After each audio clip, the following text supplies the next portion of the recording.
Pahayag ng DTI na sapat ang 500 pesos para sa Noche Buena, nakakainsulto para naman sa isang kongresista.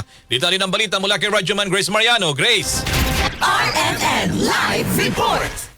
Inalamahan nga ni Akbayan Party List Representative Percy Sandanya ang sinabi ng Department of Trade and Industry o DTI na kasya na ang 500 pesos na budget para sa simpleng Noche Buena. Para kay Sandanya, nakakainsulto ang mga ganitong paandar ng DTI habang nalulunod sa taas presyo ang ating mga kababayan. Ayon kay Sandanya, maaaring magkasya ang ganitong halaga kung babalik sa nakaraang panahon. Dagdag pa ni Sandanya, pwedeng umubra ang 500 piso para sa imaginary family ng DTI na isang beses lang kakain sa holiday season. Git ni Sandanya, ang mas mabuting gawin ng pamahalaan ay ipatupad ang 200 pesos na dagdag sa arawang sahod para may pang-celebrate ngayong Pasko ang mga manggagawa.